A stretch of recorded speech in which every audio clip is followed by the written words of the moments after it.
Brian first started playing football at the age of 4. Firstly as a striker and an attacking midfielder who loved scoring goals. That was until a neighbour's dad asked him if he'd be interested in filling in as the goalkeeper for their under-10s team.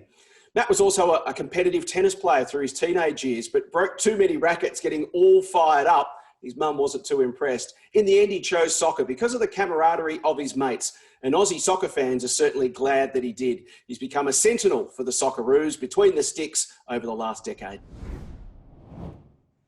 Matty, welcome to Aussies Abroad. You've certainly come a long way from the Marconi Stallions and the Blacktown City Demons. It's a long way from there to Brighton in the Premier League, isn't it?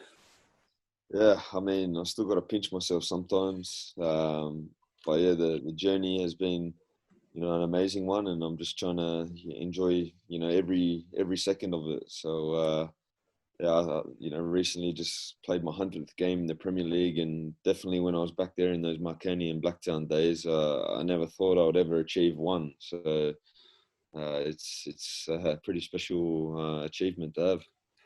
Looking back on it, has it all gone pretty fast? I mean, you made your professional debut with the Mariners, and even that gave you a really early introduction into just how fickle and unpredictable football can be. You came into that Mariners youth squad as the third string keeper, and within a month you were playing senior A-League football at 18 years of age just because of circumstances around you. Yeah, I mean, I've certainly seen how life and football can be a sort of whirlwind, like opportunities, being presented in front of you, coming from left field and all these types of things. And I guess, in life, my experiences have taught me you just got to be there and waiting and ready to take your opportunity when it comes around. And thankfully, on a few occasions, I guess I've been able to do that in hindsight. And, the life I'm living because of it is been amazing, and like I said, just enjoying every second of it. And for me, as corny as it sounds, I'm living my dream, and life is pretty good. You've always been one to learn your lessons quickly, and I know in your first game you made a mistake, it gave up a goal, you felt bad about it, but Graham Arnold put his arm around you after the next week and said, hey, this is your spot to lose, and gave you some confidence, and straight away you went on and had a fantastic first season. I think you had 12 clean sheets, was an A-League record at the time. It's important, isn't it, when you're a young athlete coming in, one, to have someone show confidence in you, and two, to be able to believe in yourself and learn your lessons quickly. Yeah, definitely. I've been very fortunate to have a lot of people around me that have really supported me. And, Arnie, John Crawley, they were definitely two people, especially there in that, initial stages of my professional career, beginning there at the Mariners, and, the belief that they instilled within me is definitely a big step to what I've achieved in the game, post the Mariners and obviously during that time there. And, I was fortunate enough to have those types of people around me to teach me such lessons as,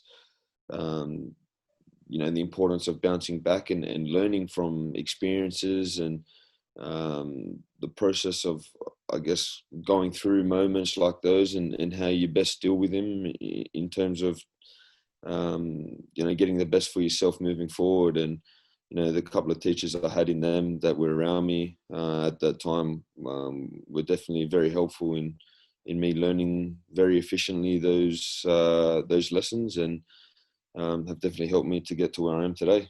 You had a great first year in the A-League, and by midway through your second year, the chatter was starting about you potentially going to Europe. Was that always part of your grand plan? Did you have, when you were starting out, certainly as a kid, but then by the time you'd made it to the A-League and were starting to go okay, was the plan then to try and get overseas as soon as possible, or did it just kind of happen for you?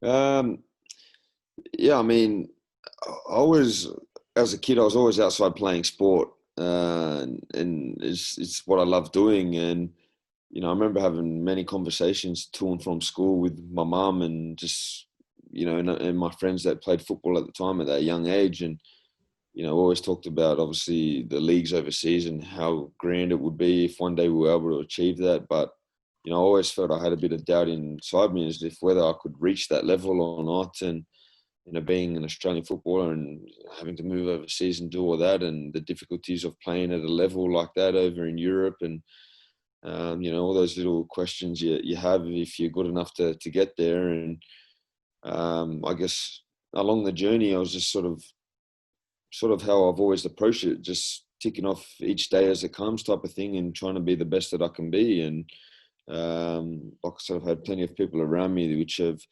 helped provide me with the tools in order to get the best out of myself as a footballer and as a goalkeeper. And I guess, yeah, when, that second season came around, and there started to be some talk about going overseas, and playing with some international footballers there at the Mariners that had played in Europe, and them giving you confidence that, when you spoke honestly with them, that they saw something in me to suggest that, yeah, I had the potential to explore a European career. And thankfully, Mile Stajowski, obviously my former teammate who had a career in Europe, offered to help me in my career to keep progressing, and to help hopefully try explore an opportunity overseas. And thankfully it all panned out, where I was able to get my opportunity there with Club Brugge come knocking, and wanted to acquire my services. And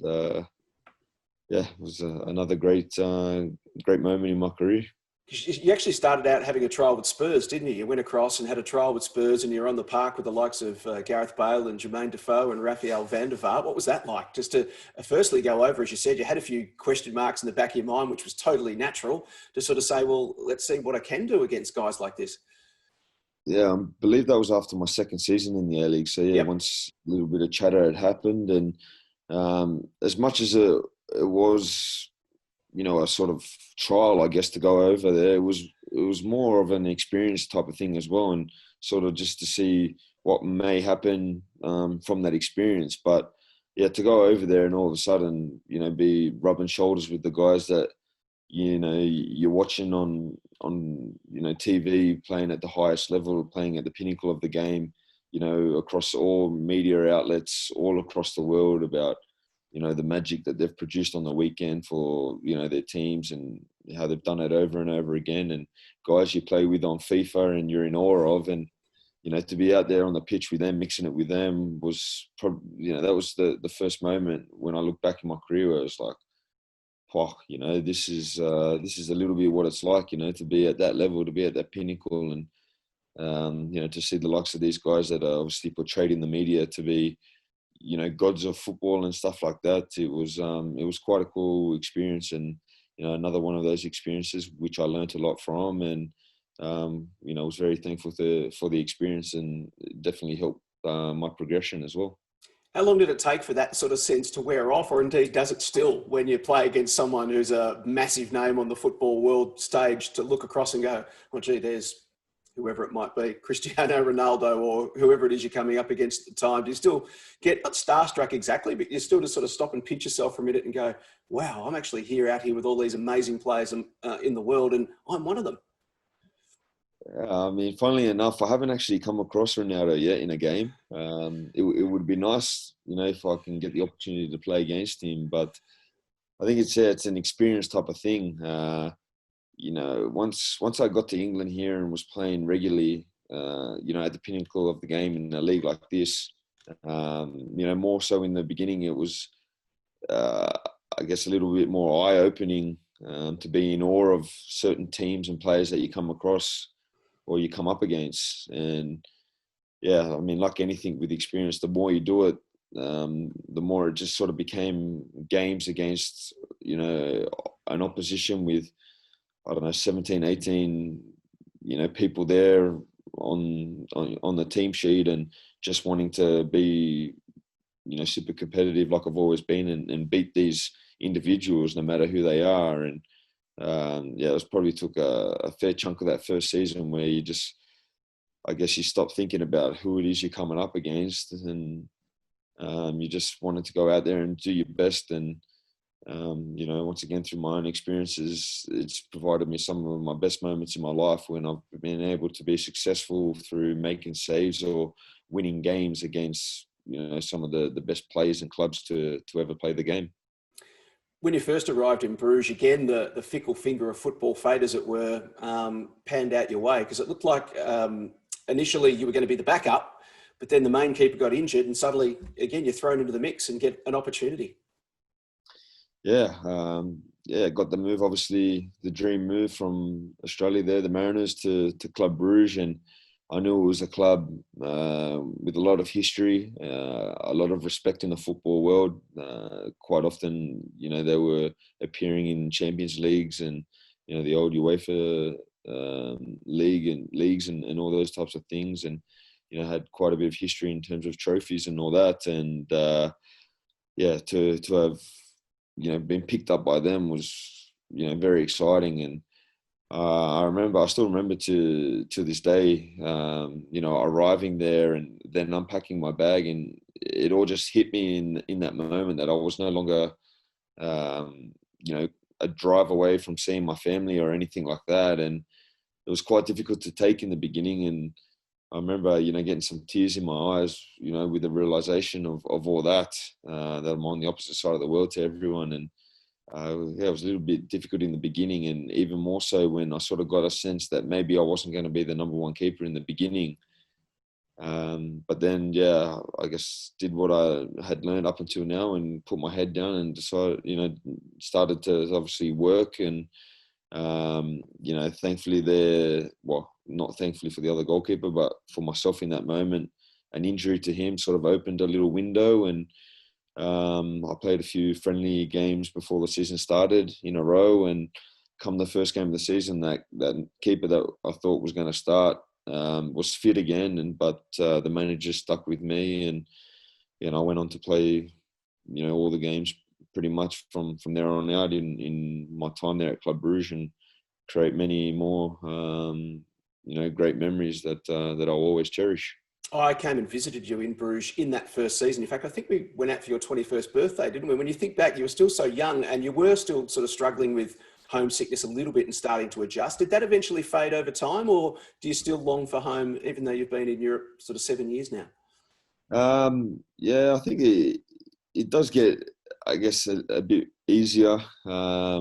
You get used to things a little bit more and the way that life is. I don't think you ever stop missing them less or anything like that. It's just, I guess you get in a bit of a routine and things just flow by, and before you know it, you've been away 7 years, and looking back now, time flies. But it's definitely the hardest part is missing the family, or not being close to the family and close friends that you've grown up with and developed obviously close relationships with. But in saying all that, I wouldn't hesitate in doing it again, for the opportunities that I've had in my life, because the life that I'm living is something that, people only, dream of, or only a small percentage of people ever get to experience. And I'm so thankful for that. And the life that's been able to provide, my loved ones as well, the experiences that we've shared, it's been great. And like I said, I'm enjoying every second of it. I remember you telling me at the time that it was such a different style of football in Belgium. It was much more open, much more action for you as a keeper. I think you told me that you made something like more saves in 10 weeks in Belgium than you made in your entire season at the Mariners. How long did it take you to adjust and feel like you belonged in European football? Yeah. Anytime I've changed teams or anything like that, there's always been that adjustment period in the beginning, getting used to certain styles of football with a change of manager and a change of style, and also, a change of teammates, and, trying to understand, your players and who you're playing with and what their strengths and weaknesses are. And likewise then with yourself and, how you like to play and those types of things. So it's probably after a good, I'd say 2 to 3 months of being there where, you start to feel like you belong. And, the quickest way you gain the respect of your teammates is by being able to produce on the football pitch. I think that's, the most sure and quick way to gain their respect. And thankfully, having come in and started, I was able to achieve that quite quickly, and was able to establish myself within the team and, build some relationships with the guys there. And it helped in, hopefully us having the results that we did in winning plenty of games. You had 2 years there at Bruges, then you moved to a big league for the first time. You went to La Liga with Valencia. And again, you saw the fickle nature of the business, didn't you? You came in to replace Diego Alves, who had done his ACL. Then you got injured. Then the replacement came in, did a good job. You fought your way up again with the rotation. Then Diego came back. So it was all, again, another one of those whirlwinds that just shows you just how fickle and cutthroat the business side of the sport can be. Yeah, exactly that. Summed up. Yeah, probably you forgot to mention we had in my period there, we had 5 different coaches or something like that. Well, that's right. On top of all of that as well, it was even Yeah. crazier. So, the first time in my career, I'd sort of experienced not being the number one keeper of, at a club and not playing. So like being fit, but not being out on the pitch and playing. And that brought with it a lot of, stress and difficult times in dealing with that. A lot of questions were coming in, well, what am I doing away from my family and all that if I'm not out there playing on the pitch? It's sort of, for me, I had the feeling that it's not worth being away from them if I can't be out there contributing and all those types of things. But, it taught me little lessons like, not taken for granted, when you are the number one goalkeeper and playing and, little lessons like that. And like I said, that the cutthroat industry of especially playing at the highest level where competition for spots is so high with, clubs, like Valencia that I was at having the funds in order to go and recruit, 2 or 3 very good players for every position. And,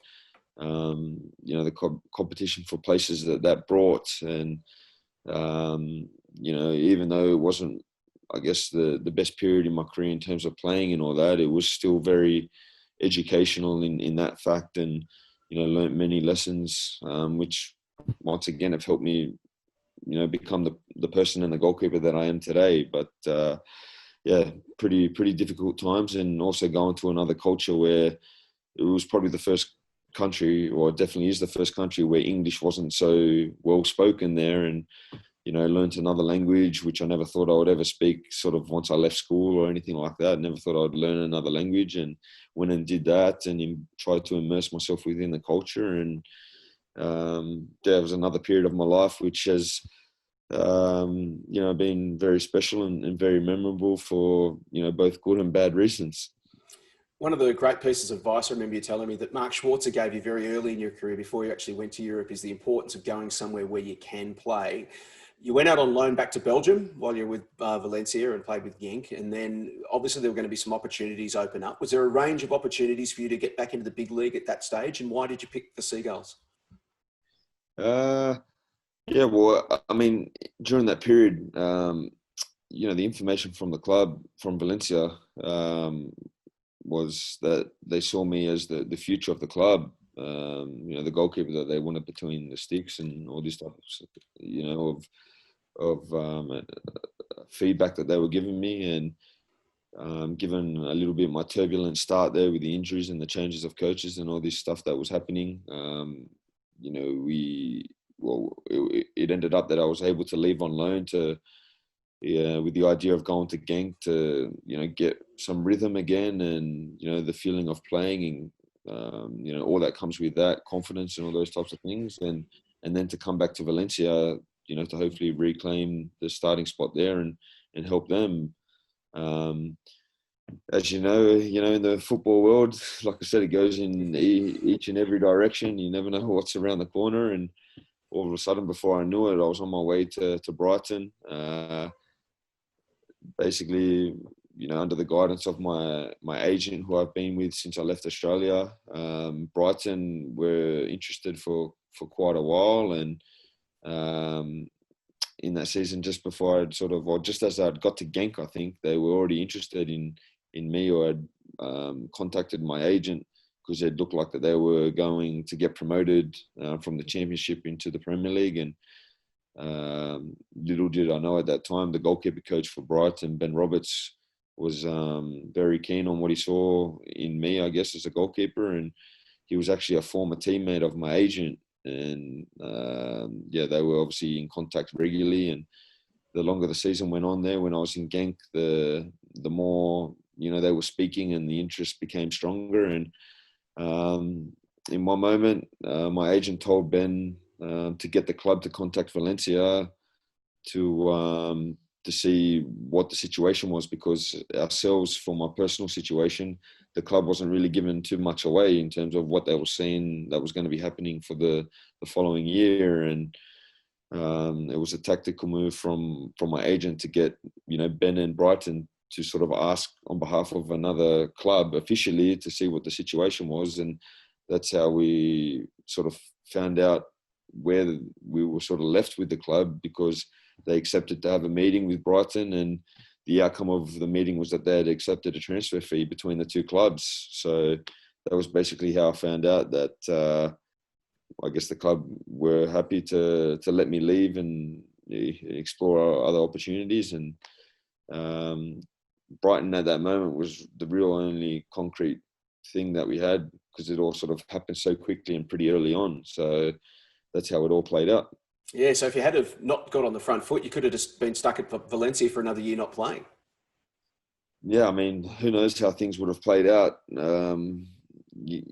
Yeah, I mean, I don't know. At that time as well, when I was finishing that loan period, Valencia, I think the reason behind the delays was that they were looking for a new head coach at that time as well. Again. So, yeah. So that's why it was a little bit too hard to really know what was going to happen. But yeah, I mean, looking back, I think it was a good step for me. We've had 3 successful seasons here in England now, staying safe in the Premier League, and I've played basically close to every match apart from when I was away for an Asian Cup campaign, and yeah, many more memories to cherish. The whole concept of promotion and relegation is something we don't really have in Australia. So what was it like to walk into an organisation that had just been promoted? And I mean, the difference between being a championship side and a Premier League side, just in terms of the money that comes in the door and the resources, and everything has to be upscaled and the fans must be so pumped. What was it like to walk into an organisation like that? Yeah, I mean, pressure, similar but different. Pressure and goals and expectations type of things from the club. I mean, in my career, I'd sort of played for clubs which were, more competing for titles and winning things. And even in Valencia, we were in that first season, we were, I think, 13th or 14th. So we were close to the relegation places, at times. But being a big club like Valencia, we were always pretty confident that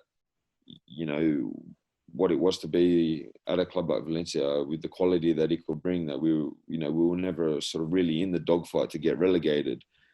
But, coming to obviously a smaller club like Brighton and arriving there, and, there's some silly, numbers, statistics that, like, I think 2 of every 3 clubs that get promoted, get relegated straight away in that first season. And then I think there's another statistic of a team that gets promoted. It's a very high percentage of them that then gets relegated within 2 or 3 years, So, a lot of these, I guess, facts are being thrown your way when you join a club like that. And, a lot of people writing you off and doubting you and all these types of things. And, not having the luxury of having, obviously, the budgets of other clubs to go out and buy, all these players that, bring you this success and all these types of things. Your backs are against the wall, and, survival is basically like winning the league for us, especially in, those first initial years. And I think it's even more tense than when you're competing for a title, because at least with a title, if you don't win it, you have an opportunity to go back and do it the following year. But with relegation, if you don't achieve the goal of getting safe and surviving, then the following year you're in the league below. You don't get that opportunity again. So it's almost a more cutthroat ending or environment. So, and everything gets broken up too, isn't it? That's the other thing. If you go back down to the championship, the whole team will get busted up. Blokes will leave and go elsewhere to still be in the Premier League or in a top league. So the consequences, it's not, as you say, it's not just like, oh, well, guys, we'll dust ourselves off, have a pre-season and come back and have another crack. It's like, nah, the place will get blown apart. Yeah, exactly. I mean, that's something that you probably don't recognise so much in Australia. you come the end of the season, if you're not doing well, it's like, yeah, well, we have next season to do it. It doesn't really matter. It's, you don't get that luxury over here in Europe with the competitions and the relegation in place. It's, it's pretty, scary stuff being down there. And, but, in saying that, during those times, you obviously think positively. You think you're going to get out of those situations. And thankfully for us here at Brighton, we've made a knack of finding a way to get over the line and survive and keep achieving that goal. And in doing that's created many memories. And no one can take away from us now 3 successful seasons in the Premier League. And we're always looking to build on that and try to do better than the previous season. Incredibly, you've had a chance to play now in La Liga and Premier League, 2 of the great leagues of the world. As you said as a kid, I'm sure you could never pinch yourself and imagine that would happen. Explain to us the difference between the two in terms of culture and passion and size, the difference between playing in Spain at La Liga and in England in the Premier League. I mean, even when you say that out loud, it's a bit, hard to believe, but yeah, it's something that I've done, and yeah, I'm proud of it. But the major differences with the 2 leagues, I would say that the style of play in England, it's a lot more physical, a lot more people in your face, a lot more kicking and fouls and all those types of things. In Spain, I think it's a lot more end to end and a little, a lot more open, allowing for 1 and 2 touch football combination type of play, that tick-a-tack of football. And I think with the referees in England, they let things go a lot more, so it enables that physicality to be present in the games much more. In Spain, I feel like in Spain the referees are very quick to give fouls, and there's a lot more sort of diving or soft fouls, as you could say, which can be frustrating sometimes. But also the climate though as well. You can get some pretty difficult weather conditions that you play here. You can play in here in England during the winter. In Spain, the winter is not so harsh, I don't think, and you get a lot more conditions where it's sunny and less wind, and here you can have rain, hail, shine and all that, and that definitely has its impact on the games as well. So I'd say they're probably 3 of the major differences that I've come across in my experiences. What about from a fan perspective? I mean, the fans in England and in Spain are both legendary around the world for their sheer passion and their fanaticism. How do the fan bases compare? Is one more hostile and nasty than the other, or are they both pretty revved up?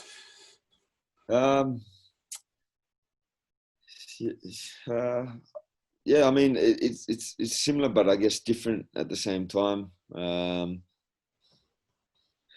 Yeah, I mean, the different cultures and just the different way in people go about things, I guess, is where the differences lie. Yeah, I mean, it's hard to sort of explain, but I mean, at the end of the day, is one bunch more feral than the other, or does it depend on the club? I think it depends on the club and where you're playing. I've experienced some hostility in both countries. And Where's the worst? Where's the worst to stand in the sticks? Because all your teammates are up the ground, you're standing there by yourself, and obviously you can clearly hear the people yelling behind you. Yeah, I would say off the top of my head, I'm trying to think. One that stands out, I'm not sure one really stands out, to be honest. Do you get abused every week? Is that what you're saying? Yeah, I mean, it might be hard to comprehend, but it almost becomes like white noise a little bit when you're sort of focused on the game. You don't really hear it. It's only really like stoppages in play where the ball goes out, and that's when you can really sort of, I guess, pause that focus within the game to hear externally what's going on. And, when you go get the ball from, the touchline there close to the fans, and they're shouting, especially when you play away and they're shouting certain things and all that, that's when it... they get stuck in here for being an Aussie? Call you a kangaroo and all that sort of stuff? Yeah, all those stuff. Or they probably more say about my height or lack of. there's this stigma here in England that a goalkeeper or goalkeepers should be big and tall and all that, and I'm not the biggest, so I get a lot of criticism thrown my way for my lack of height. So is there any witty banter, anything that they say that makes you laugh every now and again, or is it all just abuse? Well, I mean the abuse from my height and all that is quite funny, I guess. I mean, I don't know, it's something that's out of my control, so Yeah. I don't really, It's not like you're short either. In daily life, yeah, you walk around, as you say, you're 6 foot tall. yeah, What are you? You're about 6 foot, aren't you? yeah. I just clocked the 6 foot mark, Yeah. so yeah. I mean, I'm not obviously a short ass in probably normal norms, but I guess for a goalkeeper I am. But at the end of the day, like I said, it's sort of in one ear, out the other, if it does actually go in or not. So I just go out there and do the best that I can, and I try not to provoke them or anything like that. I just do what I do, and hopefully let my performances do the talking. Just smile and wave, just smile and wave. Now, you're still young in goalkeeper terms. Do you have ambitions to go and play at a bigger club to play Champions League football and that sort of stuff, or just going to wait and see how life pans out?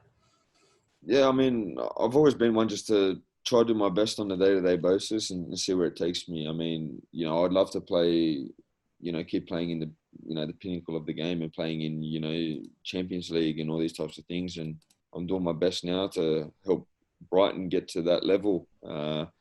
It's obviously difficult here in England with so many teams vying for those positions, and the differences with budgets and all those types of things. But at the end of the day, it's a group of men playing against another group of men, and we go out there and try to do our best. And we're trying to progress as a club, and we want to be a long-staying Premier League club. And I would love to play in Europe, so I'm doing my best to help Brighton at the moment. And whether it's with Brighton or another club one day, I would love to achieve that dream of playing in Europe and continuing to obviously playing World Cups with the national teams and those types of things as well. But I like to think that life, I guess it gives you what you deserve. So if I deserve that moving forward in the future, then hopefully it happens, and I'll just keep working hard and doing everything I can to have the best career that I can have, and I guess fate will sort out the rest. It's worked so far, hasn't it? Yeah, it has. Like I said, it's given me so much so far. So, I'm always continuing to try to be attentive and learn each day, in order to make my life and my career the most fulfilling and successful and enjoyable that it can be. And for me, that's when I'm on the pitch and playing and enjoying my football and winning games, and just always trying to be better in that and keep learning and growing. From an international perspective, you're a proud Socceroo and a successful one. Take us back to that moment when you first got that first Australian shirt with your name on the back. What did that mean to you? Yeah, well, I mean, when I was in the A-League, I got called into my first camp, and it was after we played in Melbourne, and the camp was in Melbourne, and all of a sudden walking into the room and seeing, on my dinner table, I had Harry Kewell, Marco Bresciano, Mark Schwarzer. It was the first time I'd ever seen these guys in person, up close and personal. And I remember being blown away, it was just in awe of these guys. And all of a sudden I was there, having conversations and, biting my lip, not wanting to say something stupid and embarrass myself and all these types of things. And, that was something that was quite special. And then it would have been, a couple of years later, when there was a tournament in Hong Kong. It was an A-League squad Socceroos team that went along, and had the privilege of, making my debut against a North Korea it was. And a real special moment. I mean, growing up as a kid, watching Mark Schwartz's heroics there in the stand there in Sydney when we qualified for that 2006 World Cup in Germany, will be something that I never forget. And his heroics there that day, and all of a sudden I was pulling on the jersey and representing my country at that level. And incredible moment, and a very proud one for myself and my family. What does it mean to you now that you're the person that a young player will walk into a room and be starstruck by? They've grown up watching you and dreaming of being you and meeting you. It's almost as if it's like too good to be true. Like that would be the case, you know. I don't know. I guess you know, when you interact with, you know, young kids and you see them and you see the looks that some of them get in their eyes sometimes, and how they just sort of freeze and the mouth comes wide open when you see them. And I remember that when, you know, when that was me, and you know, the sensation that it used to give me if, you know, the player or whoever would acknowledge me or have a photo or a signature or a high five or anything like that. So, you know, I always try to do my best to give back to the kids and, you know, help put a smile on their face. And, you know, if I can, I don't know, help inspire or influence them to go chase their dreams and try and make life as grand as possible for them, you know, if I can be an example of that, then, you know, that's a nice little cherry on top of the life I'm living. You are about 90 minutes out of London in a sort of a smaller coastal town. What is the level of fame and recognition like for you for walking around the streets of Brighton? Yeah, it can depend on the day. Generally, the people here, they're quite easygoing. You know, I also think, you know, me myself, I can blend in quite easily to just a regular person. Also, you know, just, you know, walking through the street doing whatever. But yeah, I mean, you have the days where, yeah, people come up to you. But I'd say all in all, it's quite relaxing here. People sort of just let you be, let you do your own thing, and at the same time, they're pretty supportive, even when the team is going through difficult periods. Obviously, being the team that we are and the position that we've found ourselves in, you know, fighting to get safe and stay safe. I mean, the public, I feel the majority of them always stay supporting the team and stay behind us, and they recognise that, you know, doing the contrary and, you know, being, I guess, critical of us and criticising and all those types of things, you know, isn't going to serve anyone well. So it's nice when, yeah, your own fans can acknowledge that and recognise that, and, you know, continue to support you through tough moments like that. And yeah, in terms of living down here and having the fan support that we have, they've always been great. And you know, it's nice and makes me feel extra proud to be representing the area down here. And the fans have such a close connection and relationship to the club through the journey that the club has had. I'm not sure if you're too familiar with it, but, you know, there was a period not too long ago where, you know, they were without a training ground or a stadium, and they were on the brink of, you know, collapsing until, you know, a local businessman came along and, you know, decided to save the club and, you know, has invested a lot in the club, and now they've taken them from, you know, the leagues below, obviously, up into the Premier League, and they've got, you know, real great facilities and a great new stadium and all this. And yeah, you know, we're now on to our fourth consecutive season in the Premier League, and, you know, we're all doing that together. So it's a real nice, special feeling to be representing the area and the club. It's a brilliant story, isn't it? It'd be a very different feeling walking into a Manchester United or a Manchester City or a Chelsea, somewhere that's already had lots of success, and you're kind of just the next piece in the puzzle of an ongoing success story. But as you say, you must get great satisfaction out of being part of actually building something.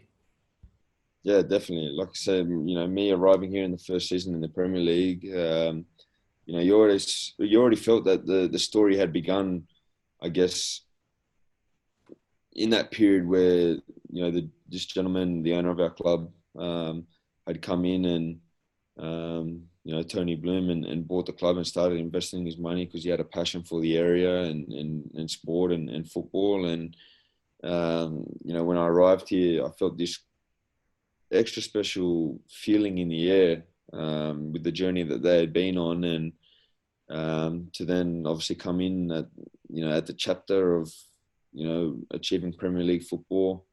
They had been very close in the previous seasons to getting promoted, and they hadn't quite got there. And then finally they had, and I was just thankful that I could come in and, you know, contribute to, you know, the continued success of the club. And thankfully until now that success has continued. And, you know, whilst I'm always here and a part of the club, I'm going to be doing, and I'm going to be doing everything absolutely that I can in my power to, keep contributing to that and having the most success that we can have, so that the story can continue in the best fashion that it can. Are there many or any Aussies around Brighton? Yeah, you do come across them every now and then. When the weather's good, everyone flocks down to Brighton from London and all over the place. And I've ran into a few Aussies that live down this way, and there's a lot of Australians that travel from Australia to come and work over here, mainly in London, but also down here. There's a university here in Brighton as well, and you get your quite your influence of Europeans and all that as well. And being so close to London, I find myself here, catching up with friends and all that, because everyone seems to pass through London much more than everyone passes through Valencia or Bruges, where I'd been living. No one really ever goes there unless, they go to visit me. But a lot of Australians come to London because it's one popular place for Australians to travel. So it's nice to take advantage of that when they come to town and come and visit, or I go up to London and see them and that. And like I said, it's always nice to, see old friends and old faces. One Aussie out, one Aussie in. Aaron Moy's gone to China. Cameron Pepillon, the youngsters, come in, albeit to the sort of the youth program there at Brighton. Have you caught up with Cameron yet? I haven't seen Cameron since his announcement that he's signed. I'm not even sure if he's here at the moment or not. But I mean, it was great. Obviously, last season having Aaron sign, another sort of little story in itself. We grew up not far from each other and went to the same high school together. And amazing, isn't it? Isn't it amazing? The sliding door moments, all the things that had to happen for that to line up, that you would play in the same team half a world away. Incredible. I know. It's incredible. I'm not sure how many times it's happened. I mean, it's a rarity having two Australians playing together at the same club, let alone two Australians that attended the same school and, had the same ambition and dreams growing up. We were 2 years apart at school, and yeah, I mean, it's almost like a fairy tale. And then, last year sharing some moments, him scoring a couple of goals, us beating, certain teams and all that. And, to be able to share that together was, something pretty special and pretty nice. And, to have the support of the Australian public and all Australians out there as well in doing so was a real nice feeling. You're the veteran now when you look relative to Cameron. You've almost been in Europe for what, I think it's 7 years now, but you've been around a long time, and Cameron would have grown up through his teenage years watching you play for the Socceroos. What advice would you give him, given this is going to be his first international posting? He's never been away from home and he's only 18 years of age. So you can certainly sympathise with the situation he's about to enter.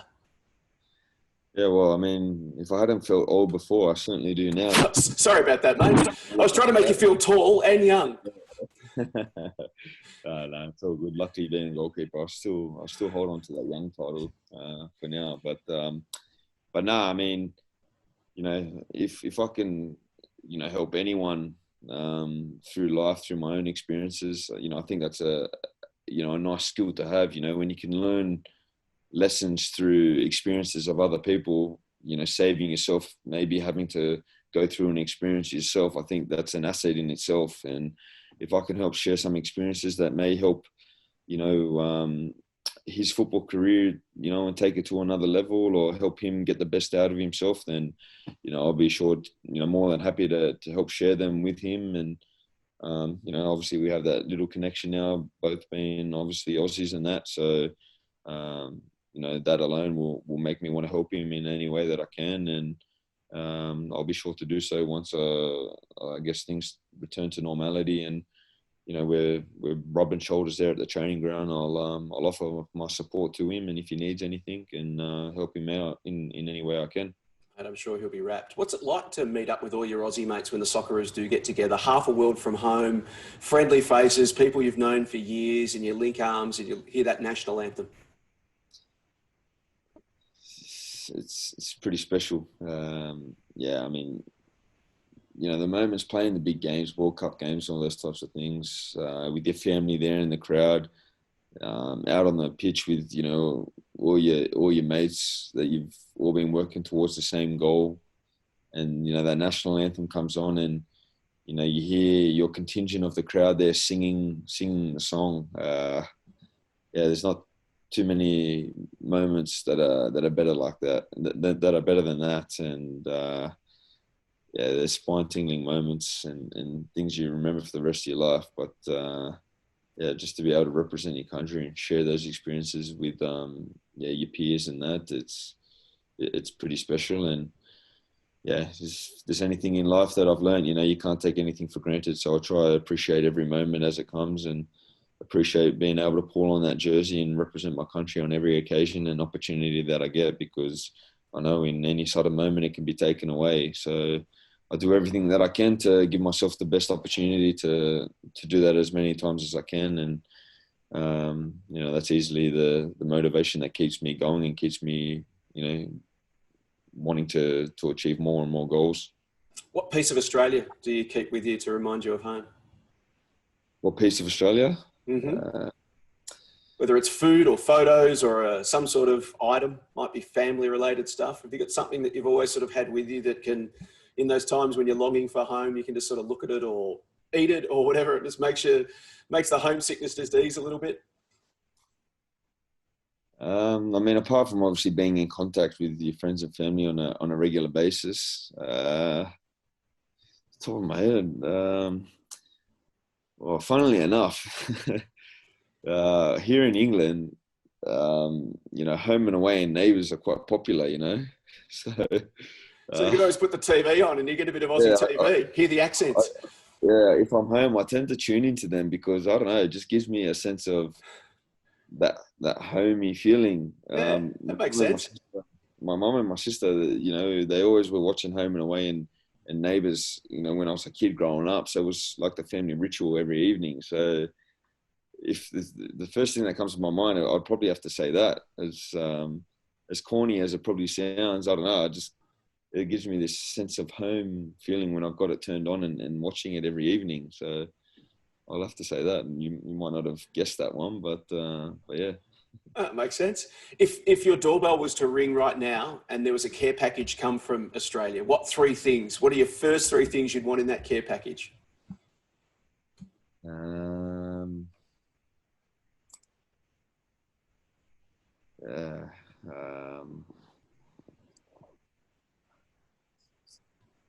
Off the top of my head, when I always struggle when I'm put on the spot. That's all right. Take your time. It's no hurry. But people usually say things like Vegemite and Tim Tams and pies, and it's always food, isn't it? It's always food. Yeah. That's the stuff we miss that you can't get. Yeah. Because not too long ago, I try to stay away from dairy now. So not too long ago, I would have said Tim Tams for sure, but you've weaned yourself off them, have you? Yeah, I have. So, Vegemite's always in the package when someone does send me things. But yeah, off the top of my head, I can't really think of too much, to be honest. That's all right. That means you've been away long enough that you've built a hardened shell. Yeah. Like I said, a couple of life choices like cutting out dairy and these types of things has changed that. And but the cafe scene in Australia is ridiculous. The availability of fresh food and good, healthy, quality food is almost like no other where I've been. So I do miss being able to dine out in cafes and restaurants and all that of the quality that Australia has. If you could have a classic Aussie barbecue and invite three Aussies, past or present, living or dead, to come around to your place and sit around and have a barbie and maybe have a beer and a chat, who would you invite? Let's see off the top of my head again. Okay. Take your time, no hurry. Could be someone that you loved as a kid, or it doesn't have to be a sports person. Could be an actor, could be whoever, someone from another sport, just any Aussies. Yeah. I'll say Margot Robbie for obvious reasons. Because you're a fan of her work? Yes, exactly. Great actress. I'll say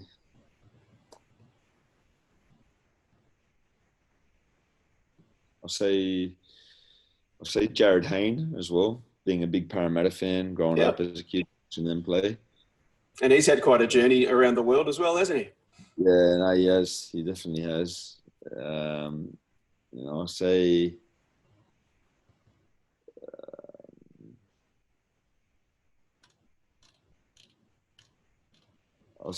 I'll say Mile Jedinak. He's always a good laugh, keep the balance. I'll say those three. When you look back at your professional journey so far, how has it met your expectations that you might have had as that wide-eyed 20-year-old kid jumping on the plane and heading to Belgium for the first time? Um, yeah, like I couldn't believe. I don't think I actually had too many expectations because I don't know what it was. I mean, I just wasn't sure how far an Aussie kid could get. So um, I guess I didn't set the bar. I didn't set the bar too high in terms of choosing a club that I wanted to play for. I sort of, once I was having my initial experiences and the challenges that I was facing, and then the sensation that it gives you when you're able to achieve goals and overcome the challenges that come in pursuing dreams and goals, and the feeling that gives you. I just wanted to aim for the stars, and for me, the goal quickly became just playing at the pinnacle of the game, the highest level.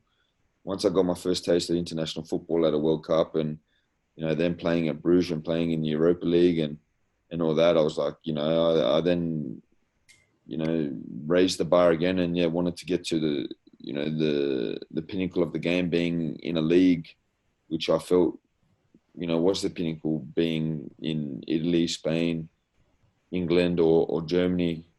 Was my opinion on a domestic league that I wanted to get to, and went about doing everything I could in my approach to my football and my career that helps me, I guess, continue to achieve my goals. And now I've adjusted them again, and I want to play European football, and I want to keep doing, I want to keep finishing with the best points tally we've had in a league like this, beating these teams and players in this league over and over again as many times as possible, because for me they're the moments that give me the most satisfaction in life, career wise, and and in fulfillment and joy. So I'm just trying to repeat them as many times as I can, and at the end of the day, I think that's the meaning of life. I love the way you managed to stay in the moment. I think it's been a key to your entire career success, hasn't it? You're able to just focus on what's next, what's next, what's next. After being in the game for so long, does it still feel like a game, or does it feel like a job? Is it impossible for it not to when you have all those ups and downs and those difficult situations? No, it definitely feels like a game. Just something I want to go out there and keep winning, being competitive. But I just it's just that will to win that it just drives me all the time. Is that stronger for you, the passion for winning as opposed to the hatred of losing? Which one motivates you more? Oof. I think I'm always trying to think positively, and the feeling that you get of winning, especially of a game at such a high standard, and when obviously we're at a club like we are, we don't get as many victories as what we would like. So when they do come around, that feeling that it gives you is, there's nothing quite like it. And when you've been able to contribute personally to a result or something like that, then you feel on top of the world. And I try to do everything I can to repeat that feeling as often as possible. But the league in which we're in, the nature of the league, it isn't so rewarding all the time, which I guess it makes that feeling extra special, and how hard it is to achieve. So when it does come around, it does feel extra special for that reason. And like I said, the harder the challenge to overcome, then the greater the triumph. So it always works out that way. You're such a chilled, laid out kind of a guy off the pitch. Are you a fire up or calm down guy on game day? Do you try to get yourself pumped up, or do you just try to stay chilled? Um, I mean, I don't think too many people would maybe describe me as chilled when I'm in football mode or competitive mode or anything like that. Used to I'm break a very few tennis rackets in your day, didn't you? Mum wasn't too pleased about that. Yeah, you know those stories all too well. But yeah, I mean, the competition, it always, I don't know, something about it just, White line fever? yeah, exactly. I don't know what it is, but it just, I can't help myself but to give everything of myself whenever there's a competition in place. And, um, I think if anyone knows me or had why questions within the team of people being the most competitive within the team, I think perhaps I'd be up there because, yeah, I make my feelings and my emotions quite evident, when we're either losing or winning or stuff like that. So yeah. Maddie, thanks so much for your time. It's been way too long. It's been wonderful catching up with you. We appreciate your time. Congratulations on all the success you've had so far. Best of luck for the road ahead. And again, thanks for joining us on Aussies Abroad. No, it's my pleasure, mate. It's been great chatting, and I look forward to continuing, reliving my story moving forward, and hopefully got many more memories and experiences to share.